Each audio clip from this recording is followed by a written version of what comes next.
요한복음 3장.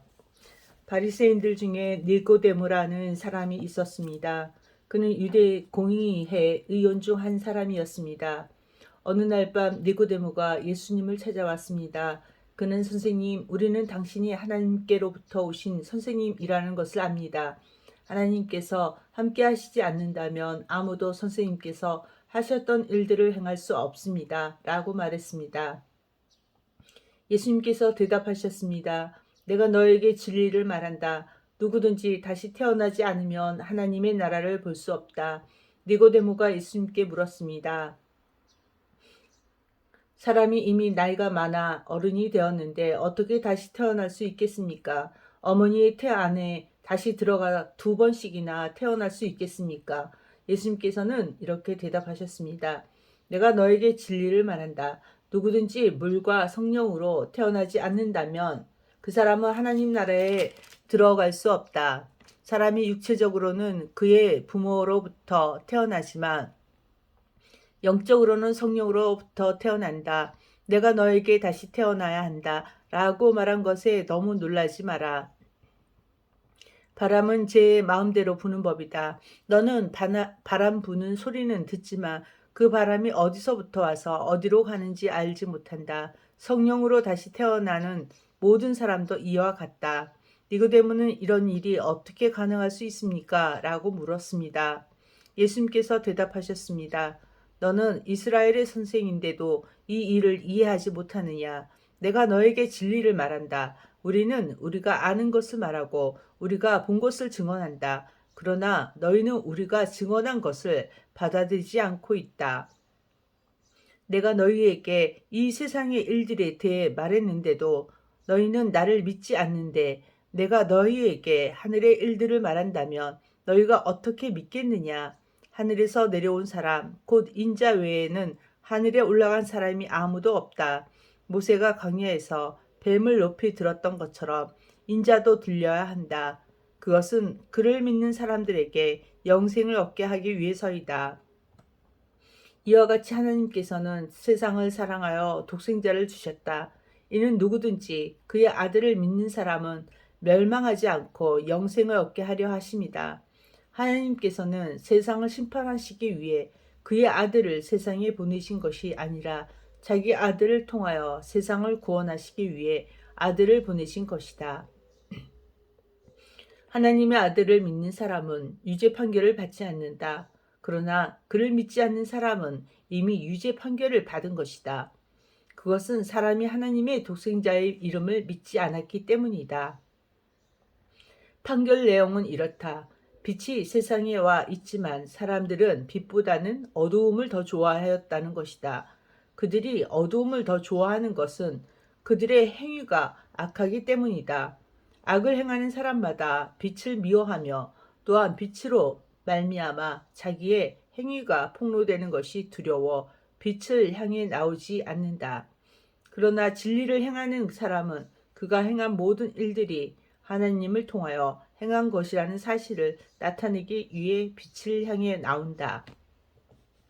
이 일이 있는 후 예수님과 그의 제자들은 유대 지방으로 갔습니다.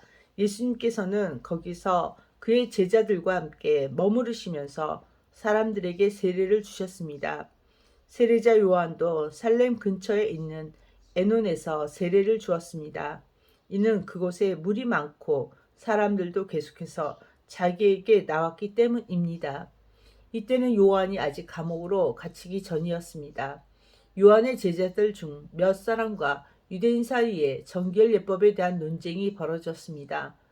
그래서 그들은 요한에게 와서 선생님, 요단강 동편에서 선생님과 함께 계시던 분, 즉 선생님께서 이전에 증언하셨던 그분이 지금 세례를 주고 계시며 모든 사람들이 그분에게로 가고 있습니다. 라고 말했습니다.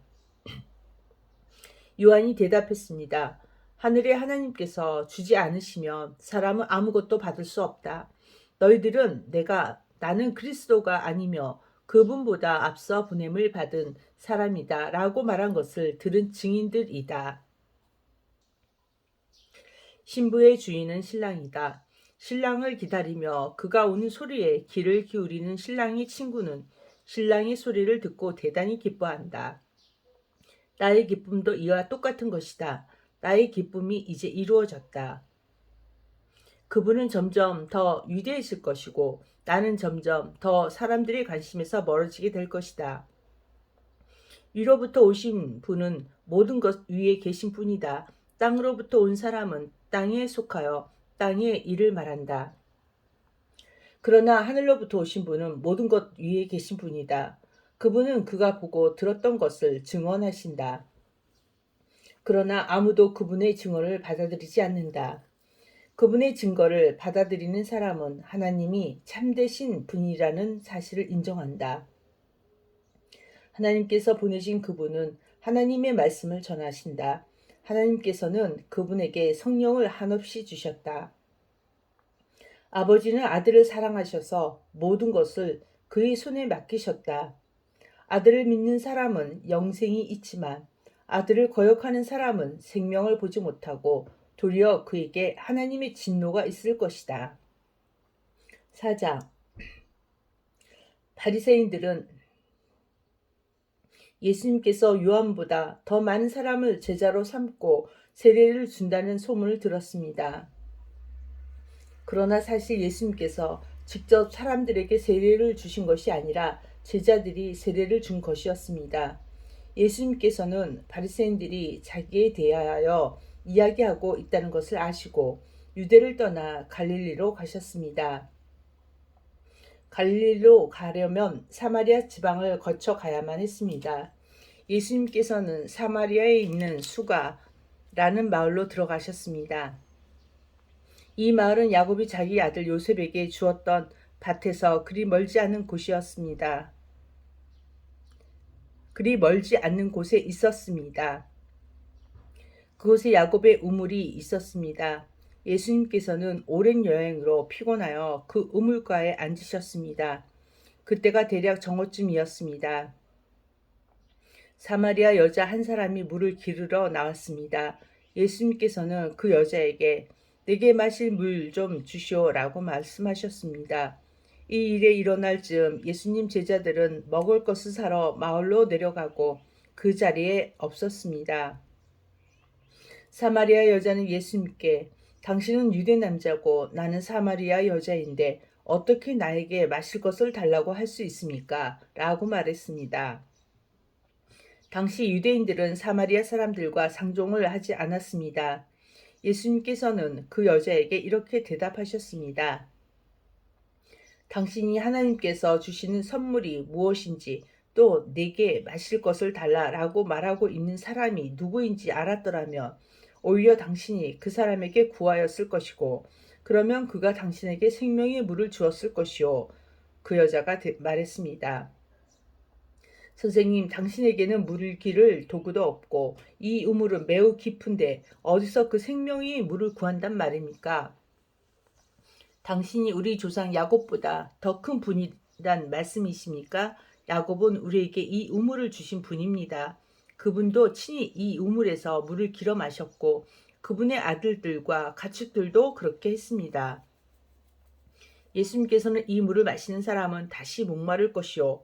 그러나 내가 주는 물을 마시는 사람은 누가 되었건 간에 영원히 목마르지 않을 것이요. 내가 주는 물은 그 사람 안에서 계속 솟아나 영원한 생명을 가져다 주는 오물이 될 것이요. 라고 대답하셨습니다. 사마리아 여자는 예수님께 선생님, 저에게 그런 물을 주셔서 제가 다시는 목이 마르지 않을 뿐더러 물을 기르러 여기에 오지 않게 해 주십시오. 라고 말했습니다.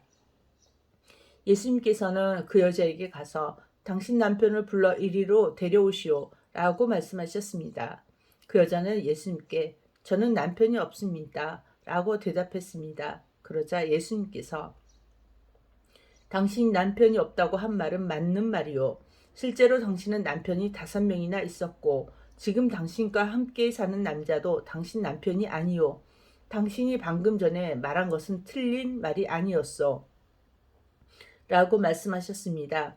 그 여자는 선생님, 제가 보기에 선생님께서는 예언자이십니다. 우리의 조상들은 이 산에서 예배하였으나 유대인들은 예배할 수 있는 유일한 장소는 예루살렘에 있다고 주장합니다. 라고 말했습니다. 예수님께서 이렇게 말씀하셨습니다. 여인이여 나를 믿으시오. 이 산에서도 아니고 예루살렘에서도 아닌 당신네들이 아버지께 예배할 때가 올 것이요. 사마리아 사람인 당신네들은 알지 못하는 것을 예배하나 우리 유대인들은 우리가 알고 있는 것을 예배하오. 그것은 구원이 유대인들로부터 나오기 때문이요. 그러나 참되게 예배하는 사람들이 영과 진리로 아버지께 예배할 때가 올 것인데 지금이 바로 그때요. 그리고 하나님께서는 이렇게 예배하는 사람들을 찾고 계시오. 하나님께서는 영이시기 때문에 하나님께 예배하는 사람들은 반드시 영과 진리로 예배해야만 하오. 그 여자는 그리스도라고 불리는 메시아가 오실 것이라는 사실을 알고 있습니다. 그분이 오시면 우리에게 모든 것을 설명해 주실 것입니다. 라고 말했습니다. 그러자 예수님께서 여자에게 말씀하셨습니다. 지금 당신과 이야기하고 있는 내가 바로 그 메시아요. 바로 그때 예수님이 제자들이 마을에서 돌아왔습니다. 그들은 예수님께서 여자와 이야기하고 있는 것을 보고 무척 놀랐습니다. 그러나 아무도 선생님을 무엇을 구하고 계십니까? 라거나 선생님 무슨 일로 그 여자와 이야기를 하고 계십니까? 라고 묻는 사람이 없었습니다. 그 여자는 물 항아리를 버려두고 마을로 돌아가 사람들에게 말했습니다. 여러분, 이리 와서 내 과거의 일을 다 말해준 사람을 한번 보세요. 이분이 메시아가 아닐까요? 그러자 사람들이 마을에서 나와 예수님께로 왔습니다. 그 사이 제자들은 예수님께 선생님 음식을 좀 드시지요 라고 청했습니다. 그러나 예수님께서는 나에게는 너희들이 알지 못하는 먹을 음식이 있다 라고 대답하셨습니다. 그러자 제자들은 자기들끼리 누가 예수님께 먹을 것을 갖다 드렸을까 라고 말했습니다. 예수님께서 이들에게 말씀하셨습니다. 나의 음식은 나를 보내신 분이 뜻을 행하고 그분의 일을 완수하는 것이다. 너희들은 넉 달이 지나야 추수할 때가 될 것이다 라고 말하지 않았느냐. 그러나 나는 너희에게 말한다. 눈을 들어 밭을 보아라. 이미 곡식이 익어 추수할 때가 되었다. 추수하는 사람은 벌써 추수한 대가로 품삯을 받고 영생을 위한 곡식을 추수하는 중이나 그래서 씨를 뿌린 사람은 추수하는 사람과 함께 기뻐할 수 있게 될 것이다. 그러므로 한 사람은 씨를 뿌리고 다른 사람은 추수한다라고 하는 말은 진리이다. 나는 너희들이 직접 수고하지 않는 것을 추수하라고 너희들을 보냈다. 다른 사람들은 수고하였고 너희들은 그들이 해놓은 수고의 결실을 얻게 되었다. 그 마을에 사는 많은 사마리아 사람들은 그 여자가 그분은 내 과거의 모든 일들을 나에게 말씀해 주셨어요. 라고 말한 것 때문에 예수님을 믿었습니다. 사마리아 사람들이 예수님께 그들과 함께 지내다 가시기를 청했으므로 거기서 이틀을 머무르셨습니다. 그래서 보다 많은 사람들이 예수님의 말씀을 듣고 예수님을 믿었습니다. 그들은 그 여자에게 더 이상 우리는 당신의 말 때문에 예수님을 믿는 것이 아니요. 우리가 이제는 예수님의 말씀을 직접 들었고 이분이 참으로 세상의 구세주라는 사실을 알았기 때문에 믿는 것이요. 라고 말했습니다. 이틀 후에 예수님께서는 그곳을 떠나 갈릴리로 가셨습니다. 전에 예수님께서는 예언자가 자기 고향에서는 존경을 받지 못한다고 직접 말씀하신 적이 있었습니다. 예수님께서 갈릴리에 도착했을 때 그곳 사람들은 예수님을 환영했습니다. 왜냐하면 그 사람들은 유월절에 예루살렘에서 예수님께 하신 모든 일들을 보았으며 또한 자신들도 유월절에 그곳에 있었기 때문입니다. 예수님께서는 갈릴리 가나를 또 방문하셨습니다. 이곳은 예수님께서 물로 포도주를 만드셨던 곳입니다. 이곳에는 높은 지위를 가진 왕이 신하 한 사람이 살고 있었습니다. 그 신하의 아들은 병에 걸려 가버나움에 있었습니다. 왕의 신하는 예수님께서 유대 지방에서 갈릴리로 오셨다는 소식을 듣고 예수님께 찾아가 가버나움으로 오셔서 자기 아들을 낫게 해달라고 간청하였습니다. 그 신하의 아들은 거의 죽기 직전이었습니다. 예수님께서 왕 신하에게 말씀하셨습니다. 너희는 표적과 기이한 것들을 보지 않으면 전혀 믿으려 하지 않는다.